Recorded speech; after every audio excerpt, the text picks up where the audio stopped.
شروع کرتا ہوں اللہ کے نام سے جو بڑا مہربان نہایت رحم والا ہے۔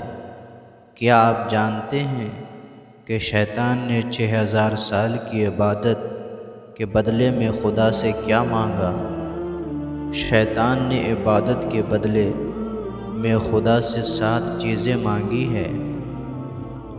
جب شیطان کو خدا کی بارگاہ سے نکالا گیا تو اس نے عرض کیا، چونکہ تو عادل ہے اور میں اس لائق نہیں رہا کہ آخرت میں اپنی 6000 سال کی عبادت کا اجر تجھ سے لے سکوں اور جنت میں چلا جاؤں، لہٰذا دنیا میں میرا اجر دے دے۔ خطاب ہوا، دنیاوی امور میں سے جو چاہتا ہے مانگ، میں عنایت کروں گا۔ تو شیطان نے کہا، شیطان نے پہلی چیز مانگی، مجھے روز قیامت تک زندہ رکھ، جس دن تو مردوں کو زندہ کرے گا اس دن تک مجھے مہلت دے۔ خطاب ہوا کہ موت سے فرار حاصل کرنا چاہتا ہے، کیونکہ جو قیامت تک زندہ رہے گا وہ کبھی نہیں مر سکتا، لہٰذا تیری یہ فرمائش قابل قبول نہیں ہے کہ تو قیامت تک زندہ رہے۔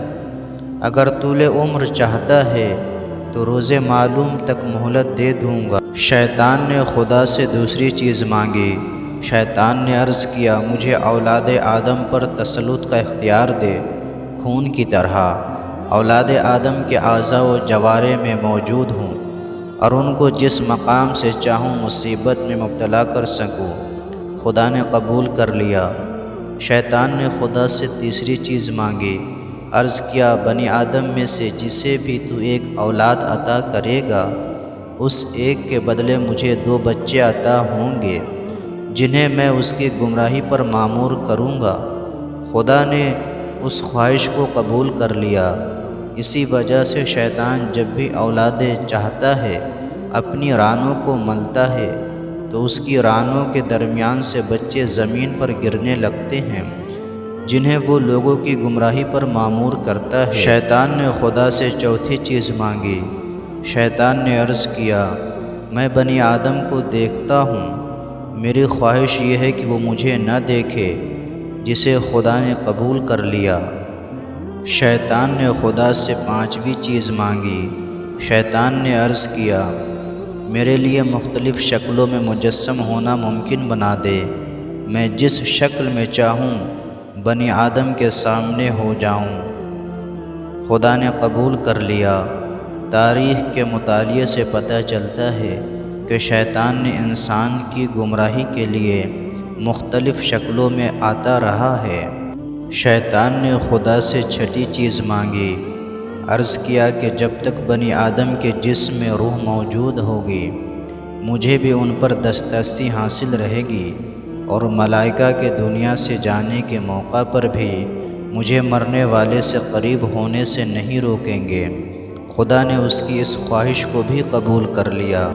اس بنا پر شیطان مرنے والے کے دنیا سے جانے کے وقت اپنی ہر ممکن کوشش کرتا ہے کہ انسان سے اس کے ایمان کو چھین لے، یہاں تک کہ مرنے والے کو پانی دکھاتا ہے اور اسے پیاس لگتی ہے اور وہ پانی کا مطالبہ کرتا ہے تو اس سے کہتا ہے، اپنے خدا سے بیزاری کا اظہار کر اور مجھ پر ایمان لے آ تاکہ تجھے پانی پلاؤں۔ اگر مرنے والا اپنے دین سے بیزاری کا اظہار کر لے تو شیطان کہتا ہے، میں تجھ سے بیزار ہوں اور اپنے خدا سے خوف زدہ ہوں، اور یہ کہہ کر پانی زمین پر گرا دیتا ہے اور مرنے والے کو نہیں دیتا ہے۔ شیطان نے خدا سے 7ویں چیز مانگی اور وہ آخری چیز یہ ہے کہ شیطان نے عرض کیا، مجھے بنی آدم کے سینے پر کنٹرول دے تاکہ ان کو استعمال کر سکوں اور انہیں باطل اور گناہ کے خیالات میں مبتلا کر سکوں، جو ہمارے سینے میں گناہ کے خیالات آتے رہتے ہیں۔ خدا نے اس کی یہ بھی خواہش قبول کر لی۔ تو شیطان نے کہا، تیری عزت اور جلال کی قسم، یقیناً سارے بنی آدم کو گمراہ کروں گا مگر وہ جن کا عمل خالصتاً تیرے لیے ہی ہوگا، یعنی جس کا عمل خالصتاً خدا کے لیے ہو۔ اس پر شیطان کا بھی کنٹرول نہیں ہوتا۔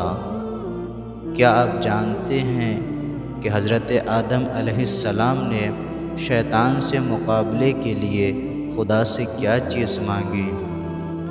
جناب آدم علیہ السلام نے خدا سے سب سے پہلی چیز جو مانگی ہے وہ یہ ہے کہ انسان جب بھی گناہ کا ارادہ کرے تو اس کے نامہ اعمال میں کچھ بھی نہ لکھا جائے، اور اگر گناہ انجام دے تو صرف ایک ہی گناہ نامہ اعمال میں لکھا جائے، اور جب ایک نیکی انجام دے تو 10 نیکیاں اس کے نامہ اعمال میں لکھی جائے۔ تو خداوند عالم نے حضرت آدم علیہ السلام کی اس خواہش کو قبول کر لیا۔